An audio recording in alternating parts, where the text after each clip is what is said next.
वाले हैं और चैप्टर 8 है आपका प्राकृतिक संसाधन और पर्यावरण। ठीक है, तो इसके कुछ टॉपिक्स हम पार्ट 1 में कवर कर चुके हैं। आज पार्ट 2 की वीडियो आप देख लीजिए, और अगर आपने पार्ट 1 की वीडियो नहीं देखी तो पहले आप उसको देखिए, आपको ये वीडियो और भी अच्छी तरीके से समझ में आएगी।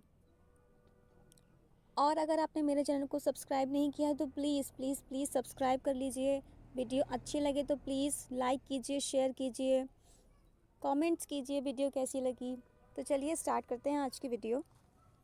विश्व की साझी संपदा की सुरक्षा। देखिए, इसके पहले हम लोग पर्यावरण क्या है, पर्यावरण में आने वाली मुख्य चिंताएं क्या हैं, इसके साथ साथ प्राकृतिक संसाधन क्या है और प्राकृतिक संसाधनों के किस प्रकार से उसको हमें यूज़ करना है, इसके बारे में थोड़ा हम पढ़ चुके थे। और इस वीडियो में हम पढ़ेंगे जो पर्यावरण की साझी मतलब जो संपदा है, वो साझी संपदा की सुरक्षा हम किस प्रकार से कर सकते हैं। तो चलिए स्टार्ट करते हैं आज की वीडियो। साझी संपदा उन संसाधनों को कहते हैं जिन पर किसी एक का नहीं बल्कि पूरे समुदाय का अधिकार होता है। इसीलिए उनका प्रबंध साझी तौर पर अंतर्राष्ट्रीय समुदाय द्वारा किया जाता है। इन्हें वैश्विक संपदा या मानवता की साझी विरासत कहा जाता है। ठीक है, तो बेसिकली साझी जो संपदा है, इसका मतलब ये है कि विश्व में जो भी ऐसे संसाधन हैं जिन पे किसी एक राज्य का, किसी एक देश का या किसी एक व्यक्ति का अधिकार ना हो के विश्व के जितने भी व्यक्ति हैं, जितने भी राज्य हैं, जितने भी देश हैं, उनका बराबर का अधिकार हो उन चीज़ों पर, उसे हम बोलते हैं साझी संपदा। और जो विश्व के सभी लोग जिस चीज़ को यूज़ करते हैं, प्रयोग में लाते हैं, इस्तेमाल करते हैं, उन चीज़ों की सुरक्षा हमें किस प्रकार से करनी है, बेसिकली इस वीडियो का मोटो यही है। ठीक है, तो अगर आपसे कोई पूछेगा साझी संपदा क्या है, तो आपको सिंपल वे में बोलना है या लिखना है कि साझी संपदा वह है जो विश्व के सभी व्यक्ति जिनका उपयोग मिलकर करते हैं। अब हम पढ़ लेते हैं। इसमें पृथ्वी का वायुमंडल, अंटार्कटिका, समुद्री सतह और बाहरी अंतरिक्ष शामिल है। ठीक है, अब ये साझी संपदा में हम किन किन चीज़ों को ऐड करेंगे, शामिल करेंगे, तो वायुमंडल है, यानी कि जो पर्यावरण है, एनवायरनमेंट है, उस एनवायरनमेंट में जो ऊपर के साइड में कौन कौन सी वायुमंडल में कितनी सतह हैं और जो ऑक्सीजन है, इन सभी चीज़ों के बारे में यहाँ पर। अंटार्कटिका है, समुद्री सतह है। ठीक है, मतलब कि समुद्री सतह इन द सेंस कि समुद्र के जो इलाके हैं उनके आसपास का जो एरिया है और जो उनका समुद्र में पानी है। ठीक है, और बाहरी अंतरिक्ष शामिल है। इसमें जो हमारा पृथ्वी है या फिर कोई भी स्टेट है या फिर कोई भी कंट्री है, बेसिकली हम विश्व की बात कर रहे हैं तो हम कंट्री को लेके चलते हैं। कोई भी कंट्री है, उसका जो अंतरिक्ष है, उस अंतरिक्ष को, कोई भी कंट्री का अंतरिक्ष इक्वल मतलब अलग नहीं हो सकता। ठीक है, सभी देशों का अंतरिक्ष अलग एक ही है, तो सभी की साझी संपदा हो गई ना। इस दिशा में कुछ महत्वपूर्ण समझौते जैसे अंटार्कटिका संधि 1959, मॉन्ट्रियल न्यायाचार प्रोटोकॉल 1987। बच्चों, ये जो 1987 का जो प्रोटोकॉल है, ये एग्ज़ाम के पर्सपेक्टिव से बहुत ज़्यादा इम्पॉर्टेंट है। और इस प्रोटोकॉल में जो इंडिया के व्यूज़ हैं, भारत के जो उसमें विचार हैं, उन विचारों के बारे में भी आपको बहुत अच्छे से समझ लेना है। और ये बहुत बार बार रिपीटेड होने वाले क्वेश्चंस हैं जो आपके एग्ज़ाम में 1 नंबर के क्वेश्चन में या फिर 5 नंबर के क्वेश्चन, लॉन्ग क्वेश्चन आ सकते हैं आपके एग्ज़ाम में। और अंटार्कटिका पर्यावरणीय न्यायाचार 1991 हो चुके हैं। ठीक है, यानी कि इस पर्यावरण को, इस साझी संपदा को बचाने के लिए कुछ ऐसे संधियाँ हुई हैं जो कि 1959, 1987, 1991 में हुई हैं। ठीक है, जो इस साझी संपदा को सुरक्षित करने से रिलेटेड हैं। इसके बाद पढ़ते हैं जिम्मेदारियां, साझी या अलग अलग। ठीक है, अब इस साझी संपदा जो है हमारे पास, इस साझी संपदा को सुरक्षा किस प्रकार से हमें पहुंचाना है, जिम्मेदारी किसकी ज़्यादा होगी या सबकी बराबर होगी, अगर सबकी बराबर है तो सबकी बराबर क्यों है, और सबकी अलग अलग जिम्मेदारियां हैं तो अलग अलग जिम्मेदारियां क्यों हैं, बेसिकली इस टॉपिक में हम इन क्वेश्चंस को कवर करेंगे। उत्तर के विकसित देश पर्यावरण के मसले पर उसी रूप में चर्चा करना चाहते हैं जिस दशा में पर्यावरण आज मौजूद है। परंतु दक्षिण के विकासशील देशों का कहना है कि विश्व में पारिस्थितिकी को नुकसान अधिकांशतया विकसित देशों के औद्योगिक विकास से पहुंचा है। ठीक है, बेसिकली यहाँ पर कहा जा रहा है कि जो अभी मैंने आपको उधर बताया था उत्तरी गोलार्ध और दक्षिणी गोलार्ध फर्स्ट वीडियो में, तो जो उत्तरी गोलार्ध के जितने भी देश हैं, जितने भी राष्ट्र हैं, वो ये कह रहे हैं पर्यावरण के मसले पर कि पर्यावरण की जो आज दशा है, जो आज इसकी कंडीशन है, इसका जिम्मेदार कौन है? इसके जिम्मेदार पूरा विश्व है, बराबर का हकदार है। तो जो उनकी जिम्मेदारियां हैं वो भी बराबर की होनी चाहिए। परंतु जो दक्षिणी गोलार्ध के लोग हैं, जो विकासशील हैं, जो अभी विकसित हो रहे हैं, उन कंट्री का, उन देशों का कहना है कि विश्व में पारिस्थितिकी को नुकसान अधिकांशतः विकसित देशों के औद्योगिक विकास से पहुंचा है। यानी कि यहाँ पर कहने का मतलब ये है कि जो विकसित देश है, यानी कि जो उत्तरी गोलार्ध के कंट्रीज, राज्य, देश हैं, उन देशों ने जो पर्यावरण में जो भी आज नुकसान हुए हैं, ठीक है, जैसे एयर पोल्यूशन हो गया, वाटर पोल्यूशन हो गया, और भी काफ़ी सारे पोल्यूशन हैं, तो ये पोल्यूशन का जिम्मेदार ज़्यादा कौन है? उत्तरी गोलार्ध के देश हैं, ऐसा दक्षिणी गोलार्ध के देशों का कहना है। सिंपल वे में आप समझिए, विकासशील जो देश हैं उनका कहना है कि इसके जिम्मेदार ज़्यादा कौन है? विकसित राष्ट्र हैं, और विकसित राष्ट्रों का कहना है कि सभी बराबर के जिम्मेदार हैं ऐसी कंडीशन के। यदि विकसित देशों ने पर्यावरण को ज़्यादा नुकसान पहुंचाया है तो उन्हें इस नुकसान की भरपाई की जिम्मेदारी भी ज़्यादा उठानी चाहिए। ठीक है, और अगर दक्षिणी गोलार्ध के लोग कहना है कि अगर जो उत्तरी गोलार्ध के लोग हैं, जो विकसित देश हैं, उन्होंने अगर इस पर्यावरण का इस्तेमाल ज़्यादा किया है तो उनकी जिम्मेदारी भी ज़्यादा होनी चाहिए। सन 1992 में हुए पृथ्वी सम्मेलन, ठीक है, इस तर्क को मान लिया गया है और साझी परंतु अलग अलग जिम्मेदारियों का रिश्ता सिद्धांत बनाया गया है। ठीक है, कहने का मतलब ये है कि जो 1992 में पृथ्वी सम्मेलन हुआ, जिसकी बात हम 1987 से कर रहे थे, ठीक है, जिसको हम क्योटो प्रोटोकॉल बोलते हैं 1987 का, इसका जो पहला पृथ्वी सम्मेलन 1992 में हुआ, तो यहाँ पर ये बात सामने आई, सभी काफ़ी राष्ट्र यहाँ पर इन्वॉल्व हुए इस संधि में, इस कॉन्ट्रैक्ट में, तो आपस में उन्होंने विचार विमर्श किया। तो यहाँ पर इस मुद्दे का रिजल्ट क्या आया कि जो उत्तरी गोलार्ध के लोग हैं, जो विकसित राष्ट्र हैं, उनकी जिम्मेदारी ज़्यादा है, ठीक है, पर्यावरण को सुरक्षित करने में, और अपनी इकोनॉमी को डेवलप करें, लेकिन इस तरीके से इकोनॉमी को डेवलप करें कि पर्यावरण पर ज़्यादा नुकसान ना पहुँचे। इसीलिए यहाँ पर कहा गया है कि जो साझी संपदा है इसकी जिम्मेदारी साझी तो है, लेकिन अलग अलग भी जिम्मेदारियां हैं। ठीक है, ये जो साझी संपदा है इस पे पूरे विश्व का बराबर का अधिकार तो है, लेकिन इसको सुरक्षित रखने का अधिकार सभी राष्ट्रों को उनकी उपयोग के अनुसार उनको इसका सुरक्षा भी प्रदान करना है, सुरक्षित भी रखना है। इस संदर्भ में रियो घोषणा पत्र का कहना है कि धरती के पारिस्थितिकी तंत्र की अखंडता और गुणवत्ता की बहाली, सुरक्षा, संरक्षण के लिए विभिन्न देश विश्व बंधुत्व की भावना से आपस में सहयोग करेंगे।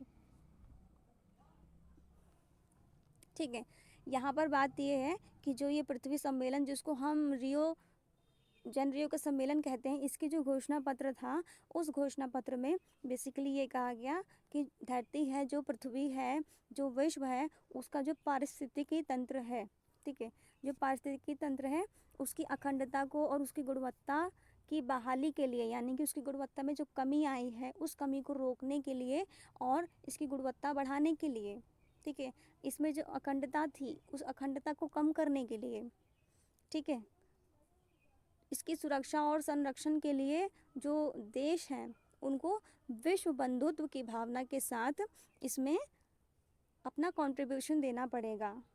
ठीक है। पर्यावरण का विश्वव्यापी अक्षय में विभिन्न राज्यों का योगदान अलग अलग है। इसे देखते हुए विभिन्न राज्यों को की साझी परंतु अलग अलग जिम्मेदारियां होंगी। ठीक है।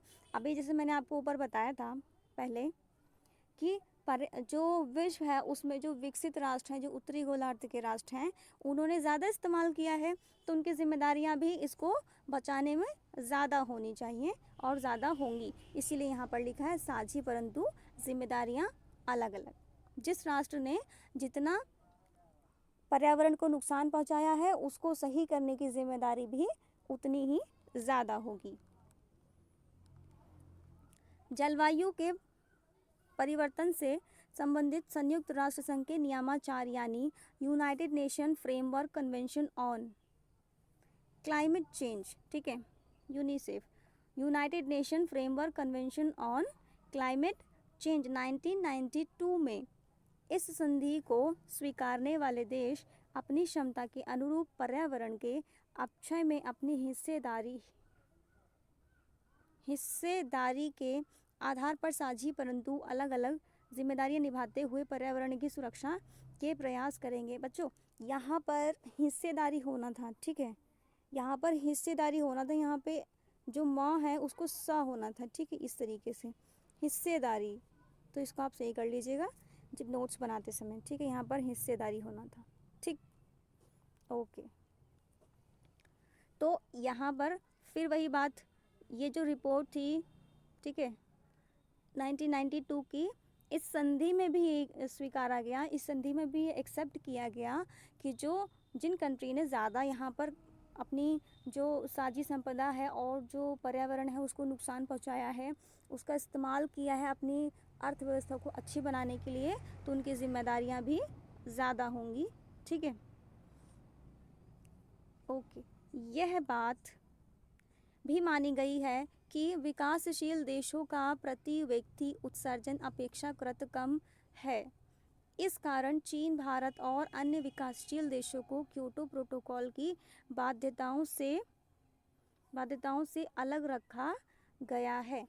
ठीक है, यहाँ पर जो भारत, चीन और अन्य विकासशील देश हैं, ठीक है, ये डेवलप्ड हो रही हैं कंट्री, पूरी तरीके से डेवलप नहीं हुई। इसलिए जो क्योटो प्रोटोकॉल की जो कॉन्ट्रैक्ट है, जो संधि है, उसमें क्या कहा गया, उसमें ये कहा गया है कि जो विकासशील राष्ट्र हैं उनकी जिम्मेदारियां बेसिकली कम है और उनको इस प्रॉब्लम से दूर रखा गया, लेकिन वो टिकाऊ विकास के लिए, सस्टेनेबल डेवलपमेंट के लिए प्रयास करेंगे।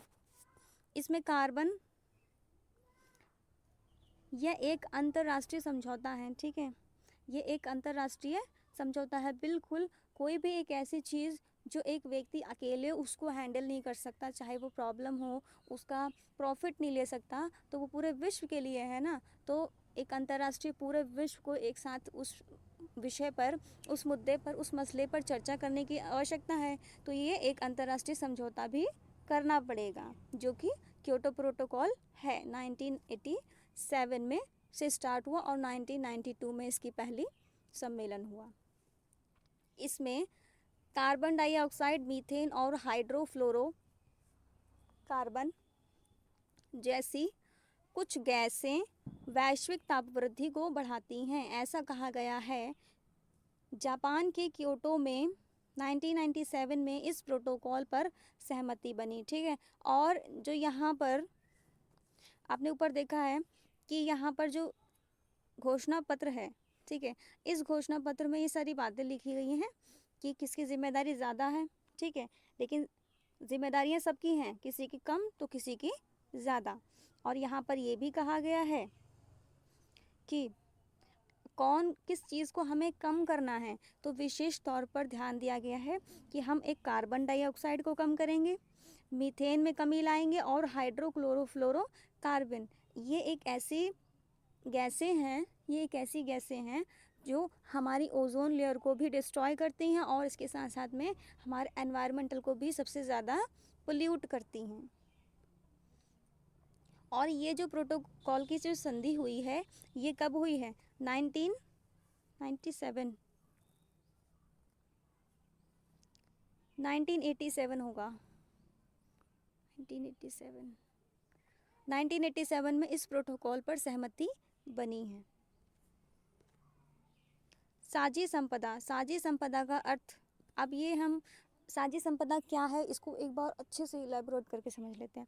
साझी संपदा, साझी संपदा का अर्थ होता है कि ऐसी संपदा जिस पर किसी समूह के प्रत्येक सदस्य का स्वामित्व हो, ठीक है, यानी कि कोई भी व्यक्ति हो, कोई भी राज्य हो, कोई भी राष्ट्र हो, कोई भी विश्व का कोई भी राष्ट्र हो, बराबर का हकदार हो किसी भी चीज़ को यूज़ करने में, इस्तेमाल करने में।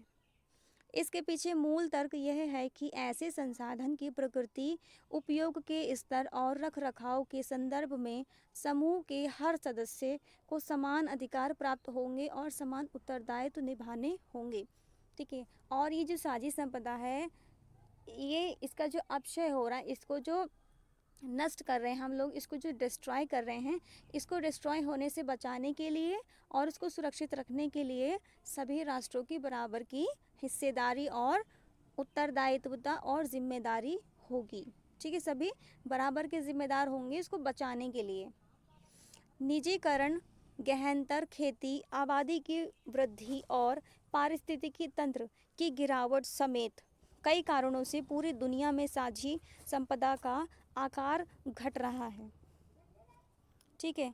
अब देखिए, जो प्राइवेटाइजेशन हुआ, यानी कि काफ़ी सारे कारखाने जो ओपन हो रहे हैं वहाँ पे, ठीक है, कारखानों से निकलने वाली जो गंदी गैसें होती हैं उनके कारण गहनतर खेती, यानी कि जगह जगह हम जो किसान है वो खेती कर रहे हैं, ठीक है, और जो खेती करने में जो वहाँ पर दवाइयाँ डालते हैं तो उससे मिट्टी की जो क्वालिटी होती है वो भी काफ़ी ख़राब हो जाती है।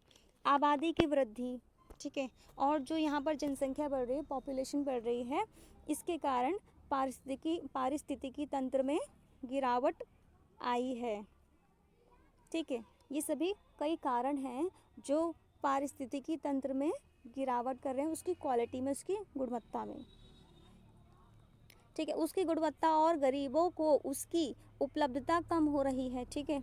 और जो गरीब तबके के लोग हैं, इस जो गुणवत्ता है इससे वो कहीं ना कहीं दूर रह जा रहे हैं। दक्षिण भारत की वन प्रदेशों में विद्यमान पावन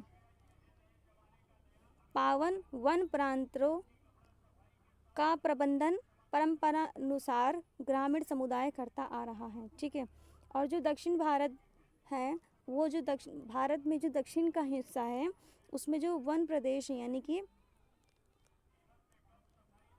ठीक है, तो उसमें वन लगाने के लिए या फिर पेड़ों को लगाने के लिए काफ़ी सारे प्रयास किए जा रहे हैं, और एक गांव का समुदाय है जो ये परंपरा के अनुसार आगे चल रहा है।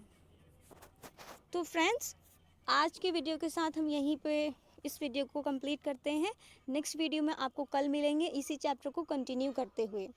तो आपने मेरे चैनल को सब्सक्राइब नहीं किया है तो प्लीज़ प्लीज़ प्लीज़ सब्सक्राइब कर लीजिए, और अगर वीडियो अच्छी लगी हो तो लाइक कर दीजिए, और अपने फ्रेंड्स को, अपने आपके ही स्टैंडर्ड में पढ़ने वालों को इसे शेयर कीजिए।